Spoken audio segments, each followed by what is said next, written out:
Students, आज हम study करेंगे जो हमारी बुक है politics in India since independence, यानी कि आज़ादी के बाद भारत में पॉलिटिक्स की क्या सिचुएशन थी। और इसके जो है ये क्लास 12th की पॉलिटिकल साइंस है। इसमें आपको इंटरेक्टिव तरीके से समझाने की कोशिश करूँगी। इससे पहले मैंने चैप्टर 1 को किया था। चैप्टर 1 में हमने जो है उसका फुल चैप्टर और उसके क्वेश्चन आंसर भी किए थे एक्सरसाइज के। उसके अलावा जो CBSE में जो सैम्पल पेपर हैं उसको भी स्टडी किया था। इसके बाद जो है हम ये स्टडी करने वाले हैं chapter number 2, era of one party dominance, यानी कि वो समय जब एक ही पार्टी का डोमिनेंस था, लेकिन वो ऐसा दूसरे देशों में भी था, लेकिन हमारे देश में ऐसा क्या अलग था जिसकी वजह से आज भी डेमोक्रेसी है। और जो है डेमोक्रेसी को ही हमने चुना। तो ये है हमारा इसका topic number 1, challenge of building democracy, यानी कि डेमोक्रेसी को लाने के लिए हमारे भारत में क्या क्या चैलेंजेस हमने देखे। सबसे पहला तो भारत जो है एक बहुत ही डिफ़िकल्ट सिचुएशन में जो है वो इंडिपेंडेंट हुआ, आज़ाद हुआ। ऐसी सिचुएशन थी कि जो चैलेंजेस हैं वो बहुत ज़्यादा थे उनके सामने, लीडर्स के सामने। अब क्या है कि बहुत सारे लीडर्स को डेमोक्रेसी का रास्ता आज़ाद होने के बाद लगा मुश्किल, लेकिन हमारे लीडर्स ने तो आज़ाद होने से पहले ही बोल दिया था कि हमारे देश में रहेगी डेमोक्रेसी। डेमोक्रेसी मतलब लोकतंत्र के अकॉर्डिंग ही हम अपने देश को चलाएंगे। लेकिन जो दूसरे देशों के जो थे बाकी देशों जो जिनके अंदर भी कॉलोनाइजेशन था, यानी कि कॉलोनिज्म था, जिसमें अंग्रेज़ जो है दूसरे देश के या फिर कोई और भी देश के आके दूसरे देशों पे आके कब्जा कर रहे थे, उसको हटाने के बाद उन लोगों ने सोचा कि बहुत सारी जगहों पर तो है नॉन डेमोक्रेटिक रूल हुआ, यानी कि डेमोक्रेसी नहीं थी वहाँ। अब उसके बाद जो है कुछ ऐसे देश थे जिन्होंने ये बोला कि हम लोग जो है डेमोक्रेसी जो है ला देंगे बहुत जल्दी, लेकिन अभी सिचुएशन ऐसी नहीं है कि हम डेमोक्रेसी में जो है अपने देश को चला सके। तो उन्होंने क्या किया, but they once establish themselves, जैसे ही वो खुद को इस्टेब्लिश करते, उन्होंने जो है ये जो काम है उनका डेमोक्रेसी लाने वाला, वो उनको बहुत ही डिफ़िकल्ट लगता है और वो लोग जो हैं डेमोक्रेसी नहीं लाते हैं। इसके बाद क्या हुआ, सेकंड पैराग्राफ है हमारा, the condition in India were not very different. Bharat में भी कंडीशन अलग नहीं थी, हम भी आज़ाद हुए थे, लेकिन जो हमारा पाथ है फ्रीडम स्ट्रगल का जो पाथ रहा हमारा, वो डेमोक्रेसी के आइडिया पे बेस्ड रहा, इसीलिए जो है हमने डेमोक्रेसी को अपनाया।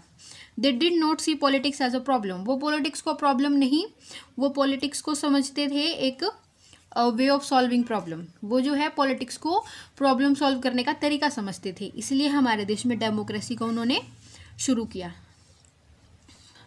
They did know every society needs to decide how it will govern and regulate itself। हर एक सोसाइटी को ये समझना पड़ता है कि हमें जो है खुद को रेगुलेट करना है, किस तरीके से हमें रेगुलेट करना है और हमें जो है किस तरीके से गवर्न होना है, यानी कि हमें हमारे देश को किस तरीके से चलाना है। ठीक है, अब इसके बाद है competition and power are two most visible things about politics. Politics में हमें क्या चीज़ें दिखाई देती है, तो कंपटीशन। हर एक जो पॉलिटिकल लीडर होता है वो चाहता है कि मेरे को वोट मिले, मैं सबसे आगे इलेक्शन में जाऊं। लेकिन हम क्या है कि जो लोकतंत्र है, जो लोग हैं वो अपनी मर्जी से वोट देते हैं।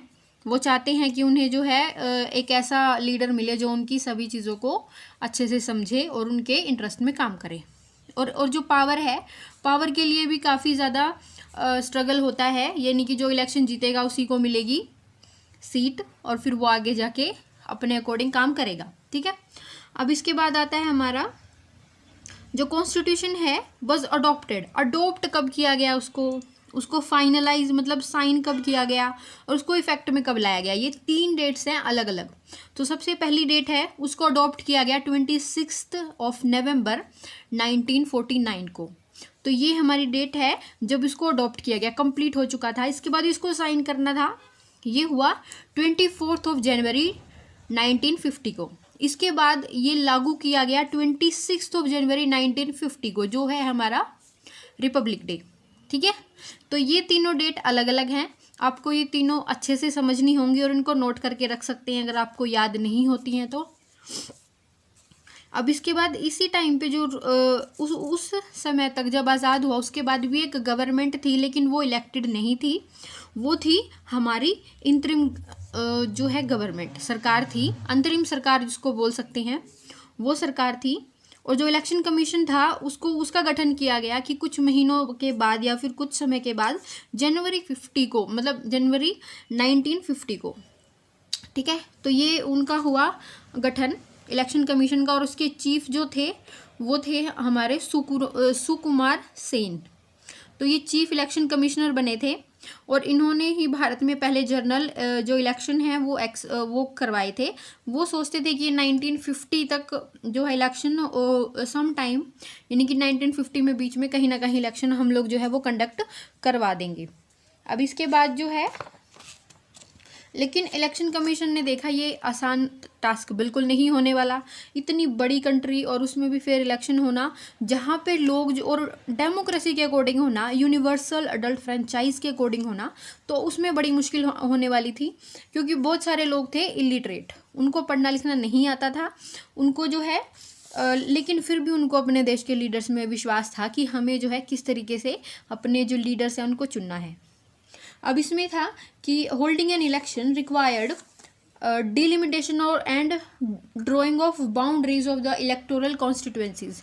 अब इलेक्शन जो है उसको कंडक्ट करने से पहले हमें बाउंड्रीज को देखना पड़ेगा, डिलिमिटेशन करना पड़ेगा। डिलिमिटेशन आपको पता है, ये है डिलिमिटेशन कमीशन होता है जो है इलेक्शन होने से पहले उसकी, जहाँ पे इलेक्शन होना है उसकी बाउंड्रीज को जो है मार्केट करता है, यानी कि मार्क्ड कर देता है कि इस कॉन्स्टिट्यूएंसी में से जो किसी को भी चुनना है तो वो खड़े हो सकते हैं।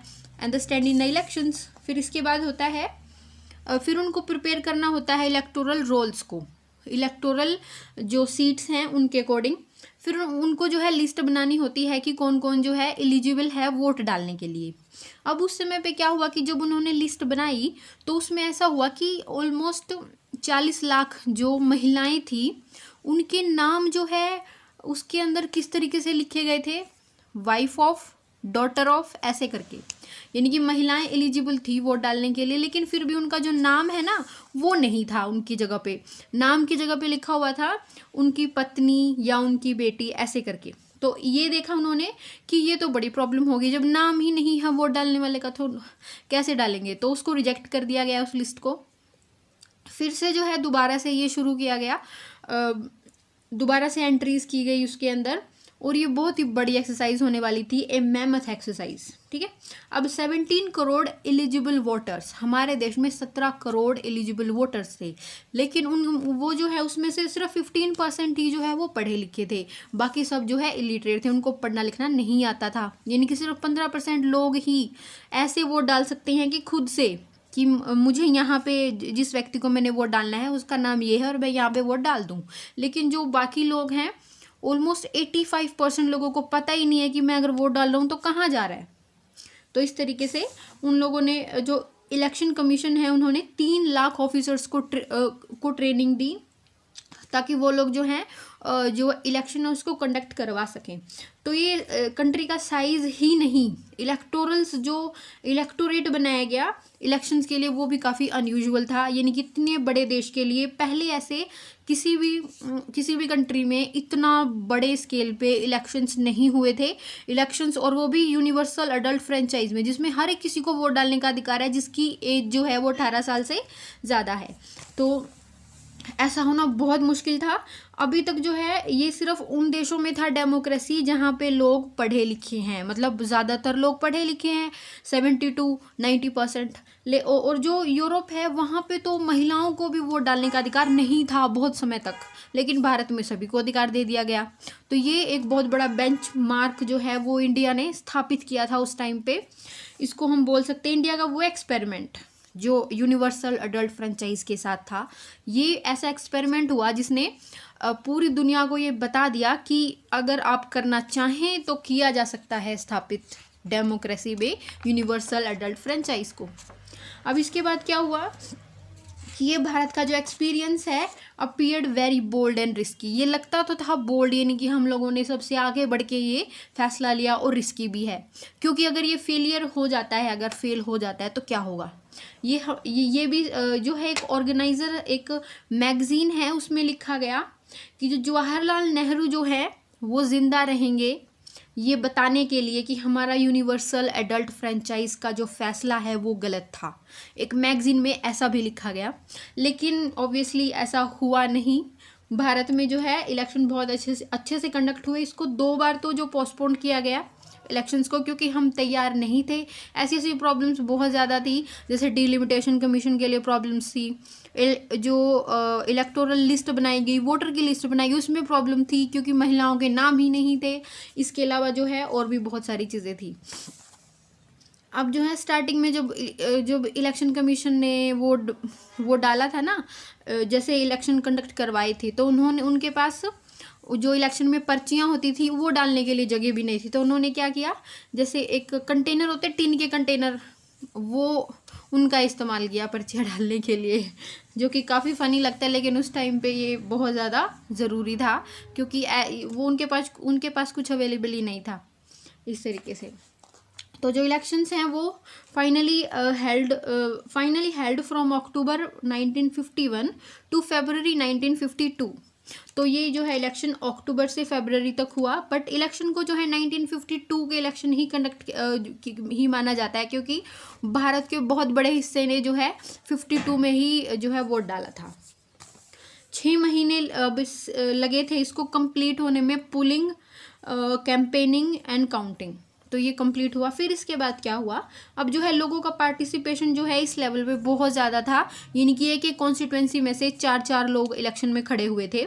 इसमें आप जो है सोच सकते हैं कि एक ही कॉन्स्टिट्यूंसीज में से 4 इलेक्शन में लोग खड़े हुए हैं जिनको वोट लेना है और बाकी लोगों को देना है। तो इस तरीके से जो है इलेक्शंस कंडक्ट हुए भारत में जो है। और जो रिजल्ट आया, अब देखिए रिजल्ट, अब क्या होता है कि रिजल्ट में जो हारता है वो क्या बोलता है, किसने चीटिंग किया है, ऐसा बोलते हैं ना। लेकिन भारत में जो फर्स्ट इलेक्शन का रिजल्ट आया था उसमें लूजर्स ने भी उसको एक्सेप्ट किया था। लूजर्स मतलब जो हार गए थे, उन्होंने भी उसको एक्सेप्ट किया कि हाँ ठीक है, रिजल्ट इज़ फेयर। तो इस तरीके से हुआ था। टाइम्स ऑफ इंडिया में ये न्यूज़ आई थी कि confounded all those sceptics who thought introduction of adult franchise too risky and experiment in this country. यानी कि उन्होंने भी बोला कि भारत में जो लोगों ने, क्रिटिक्स ने कहा था कि जो ये हमारा फैसला है यूनिवर्सल अडल्ट फ्रेंचाइज का, ये गलत है, ऐसा भारत ने गलत प्रूफ कर दिया था। लेकिन अब जो है भारत के बाहर के लोगों को भी काफ़ी जो है इम्प्रेस हुए इस चीज़ से लेकर, पूरी दुनिया काफ़ी इम्प्रेस हुई। इंडिया के जो जनरल इलेक्शन है वो लैंडमार्क बन गए history of democracy all over the world. पूरी दुनिया की डेमोक्रेसी में एक लैंडमार्क जो है वो बन चुके थे। पूरी दुनिया में जो है डेमोक्रेसी को प्रैक्टिस करने के लिए सबसे बड़ी डेमोक्रेसी भारत को कहा जाता है, क्योंकि यहाँ पे इतनी ज़्यादा जनसंख्या होने के बावजूद जो है वो डेमोक्रेसी है। अब इसके बाद नेक्स्ट टॉपिक है हमारा, इलेक्शन हो गए हमने पूरी दुनिया में ये सेटल कर दिया कि हम जो है डेमोक्रेसी अपने देश में चला सकते हैं, अपने देश को जोड़ के रख सकते हैं, नेशन बिल्ड कर सकते हैं हम अपना। 500 से भी ज़्यादा 565 जो है जो प्रिंसली स्टेट्स थे उनको जोड़ के रख सकते हैं। एक ऐसा जो है लैंडमार्क और बेंचमार्क भारत ने स्थापित कर दिया, जिसमें ये बोला जा सकता है कि हाँ it is practical to implement democracy in any world, okay, in any country, in any state like this. अब है Congress dominance in the first 3 general election, ये हमारा सेकंड टॉपिक है। इसके अंदर क्या हुआ, जब इलेक्शंस के रिजल्ट आए तो हमने क्या देखा, तो हमने देखा कि जो कांग्रेस है उसको मिले हैं 364 आउट ऑफ 489 वोट्स। तो ये जो है यानी कि कांग्रेस ने है सबसे ज़्यादा जो है वो है सीट्स हासिल की हैं। और ये जो है मानना ठीक था, क्योंकि मोस्टली जो है भारत में एक सिंगल ऐसी पार्टी थी जिस पे पूरे देश के लोग भरोसा कर सकते थे। इस तरीके से ऐसा हुआ था। तो ये जो है अगला टॉपिक हम नेक्स्ट वीडियो में करेंगे, क्योंकि वीडियो काफ़ी लंबी हो जाएगी, फिर बच्चों को बोरियत होती है देखने में। तो ये हम इसके बाद जो है इसको डिस्कस करेंगे। Okay, thank you.